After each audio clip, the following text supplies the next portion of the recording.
Look, first of all, to Dr. Fulner and all the people here at Heritage, thanks for having me. But the very first thing I want to say is I want to say how much we, each of us, myself included, owe to this man, Ed Fulner.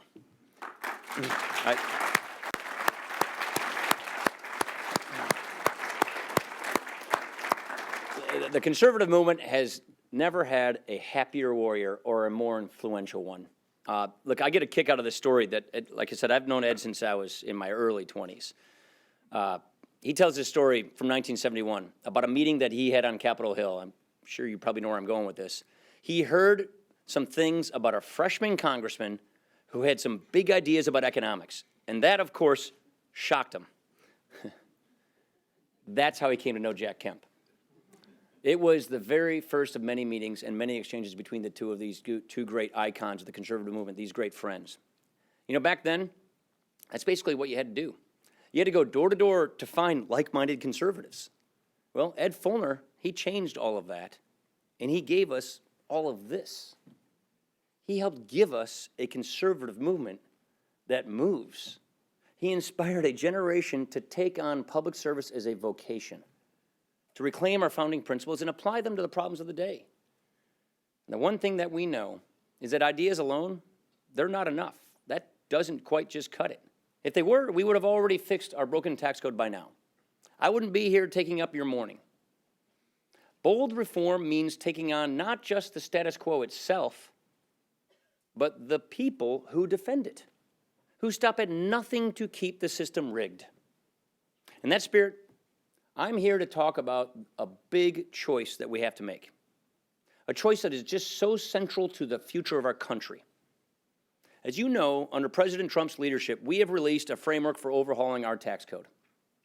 The tax writers on the Ways and Means and the Senate Finance Committees are currently filling in all of the details.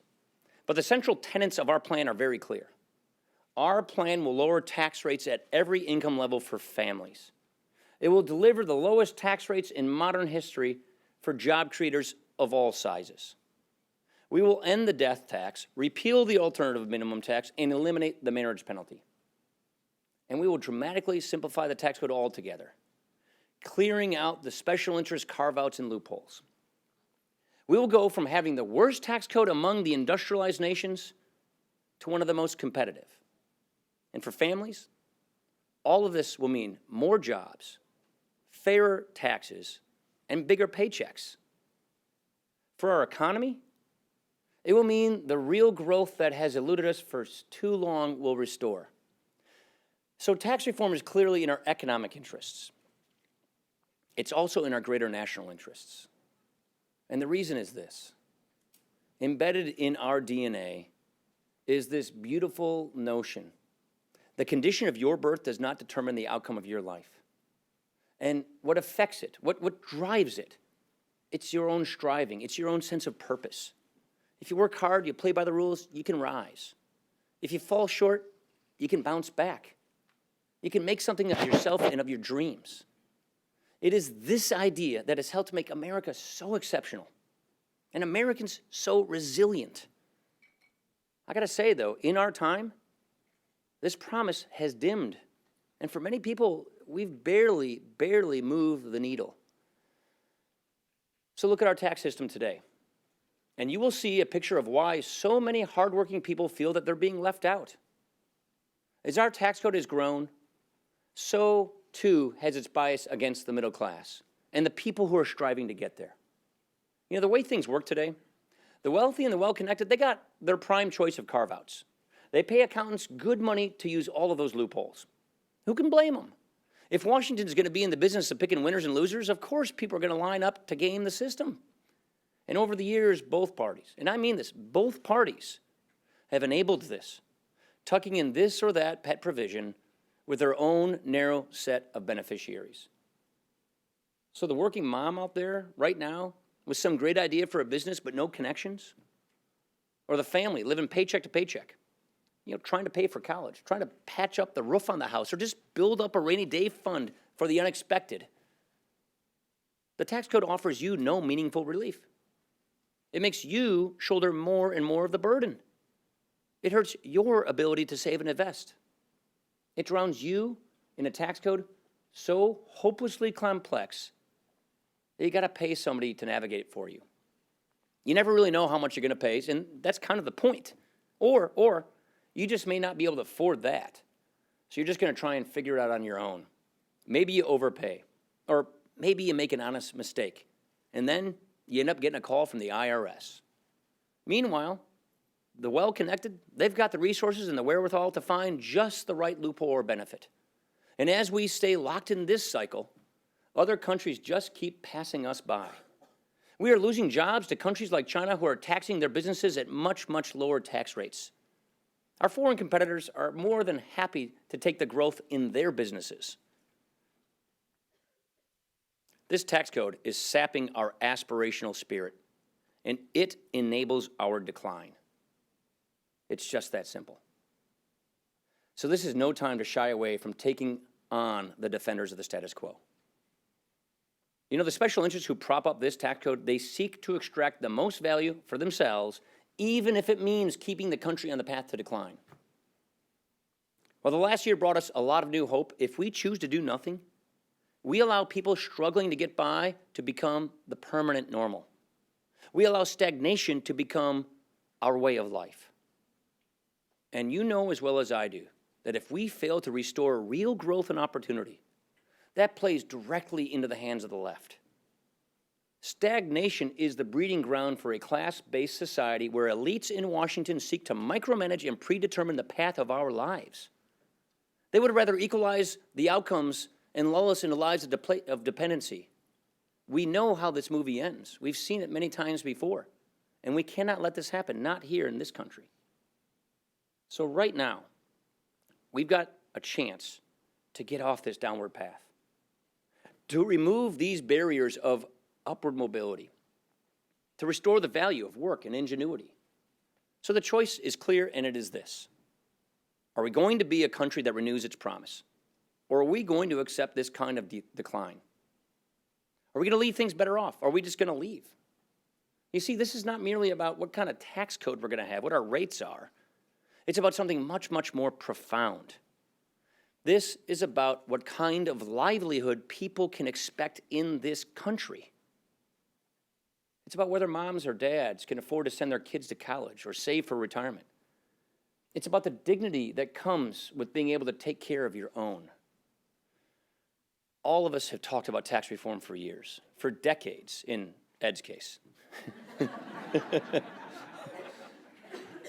The moment's here, and the moment's now. And like any opportunity of a lifetime, it has to be seized. We have to choose to turn this page. We have to choose to do this. You all know this.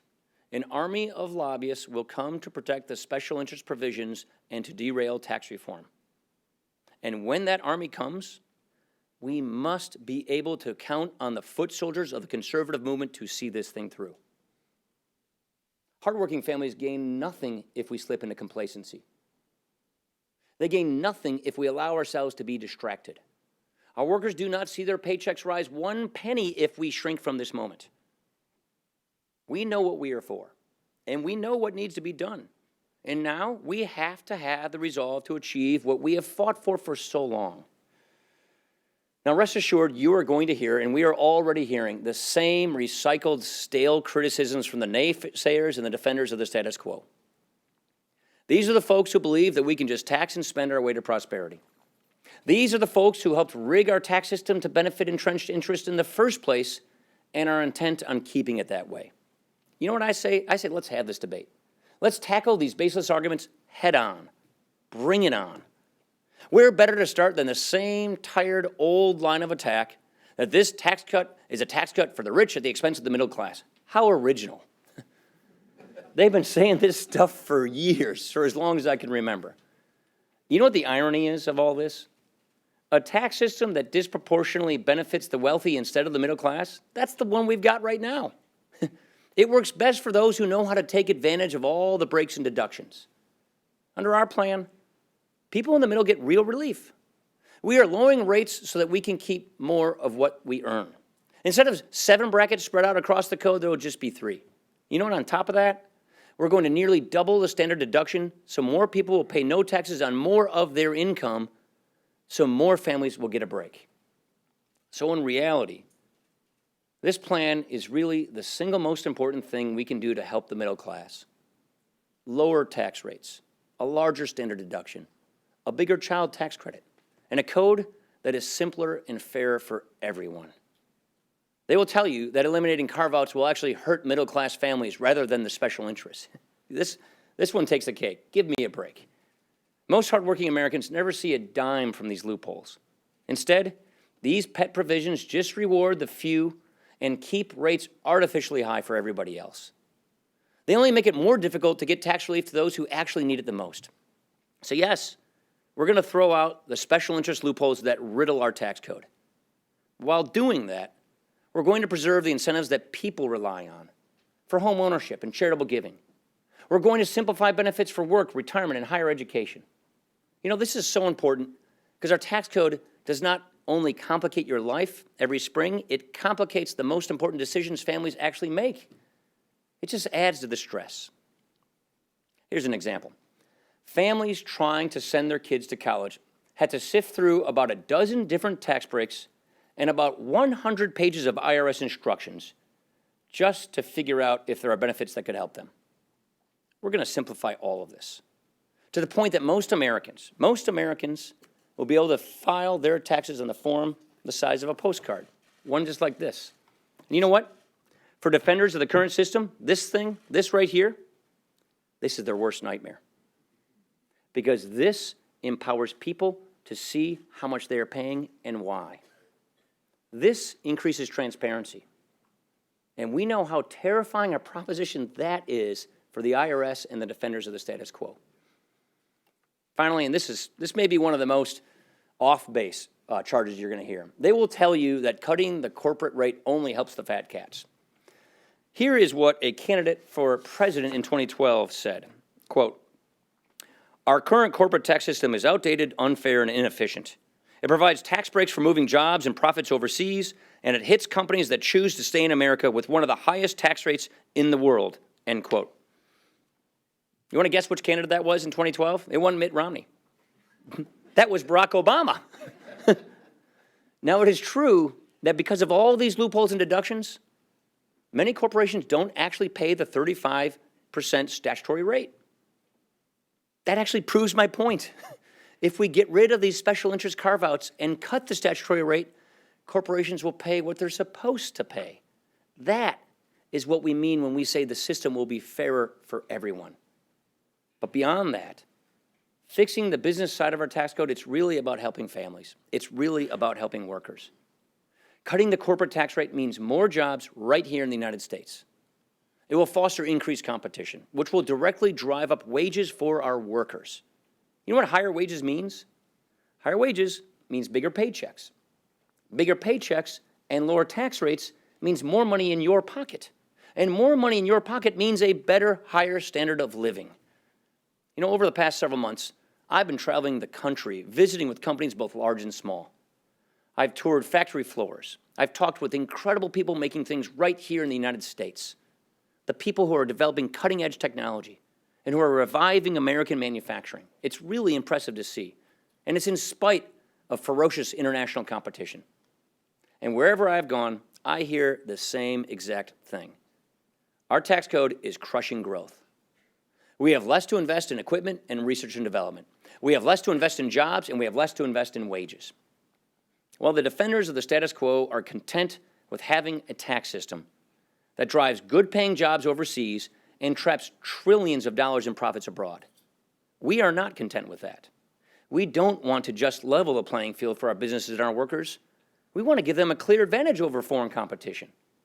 And a territorial system like the one that we will propose, that will allow us to bring profits back home so that they can be reinvested into our economy and into our workforce.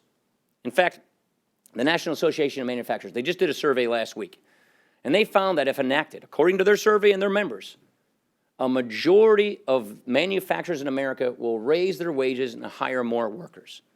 That's what you get when you get tax reform. Higher wages, more jobs, higher standard of living. And if we are really, truly serious about creating more jobs, we need to help out our small businesses in a big way. That's where most of the jobs come from. And that is why we are proposing a new lower tax rate structure for all small businesses. This is the kind of bold reform that will revive main streets across the country, something that we so desperately need. Look, working together, House, Senate, the President Trump, we will see this thing through. Because this is a choice at hand. More decline and stagnation, or the renewal of the American idea. Protect powerful interests or empower the people who work hard and play by the rules. In the end, it will not be me who decides what we do. By now, I think you get the sense of what I believe, where I stand on tax reform. No. It will be this movement which decides which direction we take. It will be all of us in the conservative movement which decides which direction we go. And if we pull together, if we reject the usual tired cynicism, we will get this done. We will do something so historic that it really materially improves people's lives and puts this country on the right track. And if we do not, if we let up and if we lose our nerve, if we squander this opportunity, it's not going to come back. I am under no illusions about how difficult this is going to be. It hasn't been done since 1986. But we cannot rest. I will not rest until this work is done. Thank you very, very much. Appreciate it.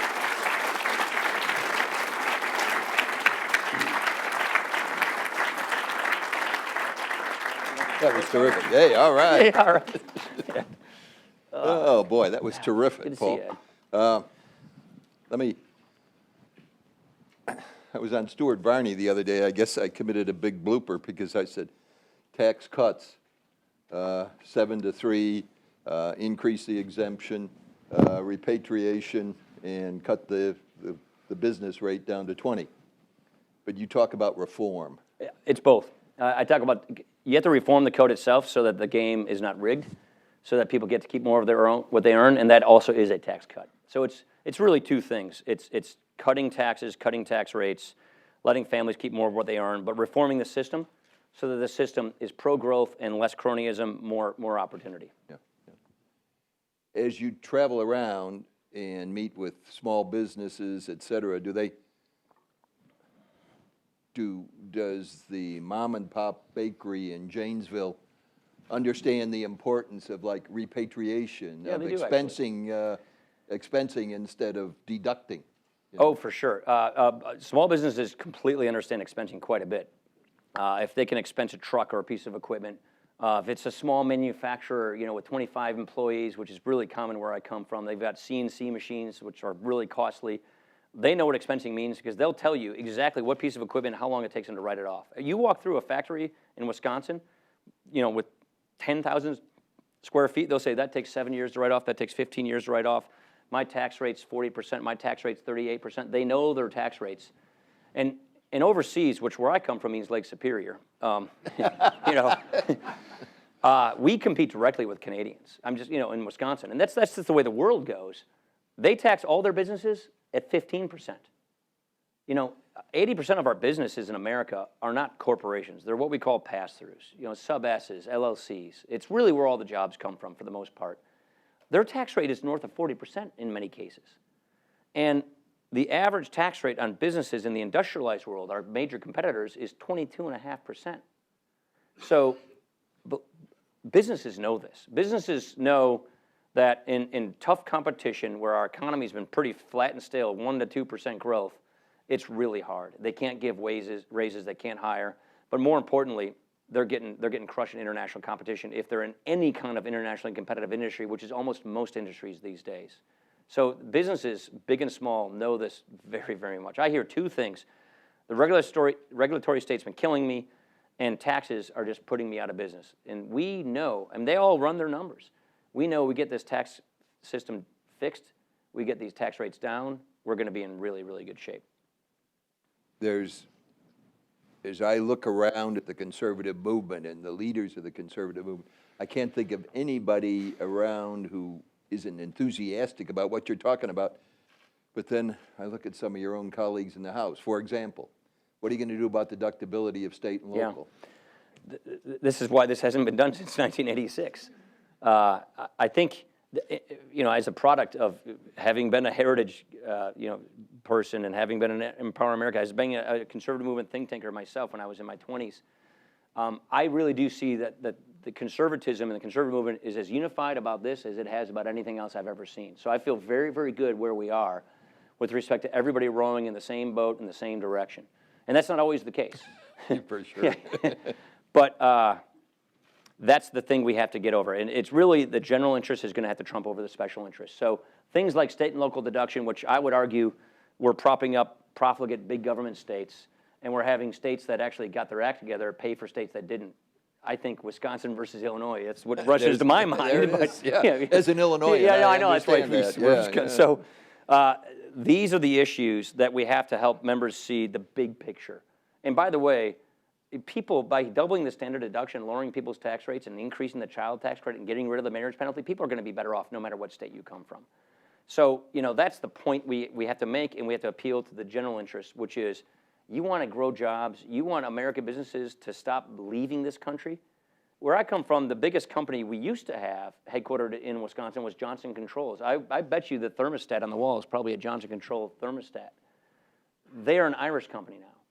And their worldwide tax rate is 12.5%, it's not 35%. That's happening all around the country, where businesses are up and moving because of tax policy. And they're being bought by foreign companies, and the headquarters are leaving, and we're losing our seed capital. So I think for lots of reasons, members are beginning to appreciate there may be some narrow thing that they don't particularly like in this, but the broader picture so clearly prevails over the narrow view, and that this is good for their constituents, good for the country. And that's why I feel very good about where we are in the House. Fantastic. And the Senate. Yeah, well, a little more challenging maybe, right, Dave? Where we are right now, middle of October, you've got, I don't know how many legislative days, not enough, and you're not always in when the Senate's in. Yeah, and that's this week's case. And how many times do you pass something and it just goes over and it sits on the Senate calendar? You've got what? More than 100 items sitting over there waiting for the it's Senate. 273, but who's counting? Yeah, maybe 274. Yeah. We're going to keep people here for Christmas if we have to. I mean, I don't care. We got to get this done. I mean, it's just that important. And so we are actually on track timeline-wise. The House passed its budget resolution. The Senate got it out of their committee. Next week, they'll move their budget resolution. Then we'll go to a conference committee, get that done, pass that conference report, and then the Ways and Means Committee will put their bill out because they have to get a revenue line from the budget conference report. Yeah. Then they'll put their bill out, and then we'll go to markup, and we'll go to the floor. We'll get it over to the Senate in November, and then the Senate will process it. And that gives us time to get this thing done in law. So our point is get it done this year. We want to wake up on New Year's Day with a new tax system. Because we get a new tax system in the beginning of 2018, that means all of 2018 is a good year where we can get north of 3% growth. I fundamentally really believe we can hit at least a 3% economy in 2018. The difference between a 2% economy and a 3% economy is trillions. Yeah. It's higher wages, bigger paychecks, more take-home pay, and growth and opportunity abound. It really is that big of a difference. And that's why we have to get it done now so that we can have a very good 2018. Yeah, you go back to the Reagan years and you look, it wasn't just 3 either. When No. you get 3, it's easier to get to 4. That's exactly right. And That's exactly right. it's so much better for everybody as you look ahead and move ahead. As you know, I had the opportunity to talk with the president not long ago, and I urged him to get his cabinet out there talking about the same thing. Are you doing this with all your members? Oh, yeah. Are they out? Absolutely. They're all on the same message? Absolutely. Right, Dave? Yeah. No, they really are. We're crisscrossing the country. We're doing events. I mean, I do quite a few events all around the country constantly. I was just up in Aston, Pennsylvania with Pat Meehan at a forging business. I was just over with Andy Harris, on the other side of the Eastern Shore. Yeah, at a manufacturing firm. So we're doing events all over the country. Great. And you talked about the other body. Obviously, you've got great members like your own Ron Johnson. Yep. Are we making inroads with Dems, or are we keeping our guys and gals in line? I think the answer is yes to both of those. The reason we wanted to do it this way, meaning release a framework, is a lesson we learned from healthcare. The House passed its Obamacare repeal and replace bill back in May. And then the goal then was, we'll get this done in May, and you guys in the Senate get yours done in June, and we'll wrap this up by the 4th of July. That was the plan. The Senate took months, tried to get this thing called the skinny budget. That didn't work. Then they tried to get Graham Cassidy. That didn't work. And so what we decided to do was, let's put more time and energy at the front end of the process to get everybody on the same page to agree on this framework, this framework was written by the Senate Finance Committee and the House Ways and Means Committee with the Trump White House, with Treasury and NEC is Gary Cohn's shop. Yeah. So that we have a framework that we agreed to ahead of time, put that out, and now those tax writers are filling the details inside this framework. So by doing 4 months of spade work ahead of time, by getting us on the same page, that makes the actual process of staying together and hitting our timelines that much easier. That's point one. Point two, I think as Republicans, we're wired much more similarly. Our DNA is on tax reform, especially this kind of tax reform, broad and based, lower rates. We don't have border adjustment, which became a controversial thing, so we just wanted to get to consensus, and that's what this reflects. With respect to Democrats, I can't imagine a Democrat from a state like mine, a manufacturing, agriculture state like, say, Indiana or North Dakota or Missouri, would just decide to vote with the ideological left against their own constituents, against their constituents who are farmers and ranchers and small business people who are struggling just as much as Virginians and Wisconsinites under an oppressive tax system. I can't imagine a Democrat will I understand they're going to vote ideology in the party line on judges and things like this, but on something so rudimentary, so clearly in the interest of their constituents and the economy of the people that they serve, I can't imagine we're not going to get some votes from some of these Democrats. I really believe. Because if you listen to what they say, they're saying the same thing we're saying. I just quoted Barack Obama on the need to lower corporate tax rates. So I really do believe at the end of the day that there's going to be a bipartisan support for this. And given that we're wired the same way on tax reform, I feel like we're on the same page. And the last point I'll say is, unlike healthcare, where we could only put about half of what we wanted to in a reconciliation bill on healthcare, a lot of that's regulatory stuff that you can't put in reconciliation, the whole bill goes into this. This is a one-and-done effort, meaning the entire tax reform package, the entire tax cut bill is in one bill that is through reconciliation, which cannot be filibustered, and that complete product makes it easier to pass. And that's what the president signs, and that's it. That's right. That's right. Yeah. This might be a little off point, but I don't know if you've traveled much overseas. I have, and a couple of times in Europe within the last couple months, I'm always asked, are you guys really serious about tax reform? And they say it almost a little bit concerned because, boy, if the United States really coming back worldwide, they're worried. They're worried for their own businesses. I just mentioned Johnson Controls, their headquarters is Cork, Ireland. You go to these other tax jurisdictions, they've been pulling our companies left and right. Netherlands, Germany, Ireland, England, Switzerland, a ton of companies have gone to Switzerland. And I mean, we're Miller people where I come from, but Budweiser's a pretty popular brand. Their headquarters aren't in St. Louis anymore. It's in Belgium. So that's happening all across the world, where foreign companies are buying U.S. companies because of tax reasons, or U.S. companies are just inverting. And so, I think a lot of countries, they see a huge advantage over us because we're doing it to ourselves. When we lower our tax rates below the international average, we are going to lead again. We basically have the worst code in the industrialized world, the worst code. And we're going to be in the front of the pack. And that will be that's what we did in '86, and look what happened as a result. It was a phenomenal growth in jobs and investment and opportunity. And just the anxiety we have in America today, there's a lot of reasons for it, but I would argue economic stagnation is one of the greatest reasons for it. Income levels, wage stagnations, flat living standards, that is the stuff of anxiety. That is the stuff of the polarization we see in America. We get growth and opportunity restored and confidence restored in this country, which is what tax reform gets you. It's going to help a lot of our problems. It's not going to solve every problem in America, but it's going to make a whole bunch of them a lot better. It sure is. Paul, I just want to say as we wrap this up that our joint mentor, Jack Kemp, would be very, very proud of you. Thanks for everything you're doing. Appreciate it. Thank you. Thanks for coming back, too. Over. Appreciate it. Nice.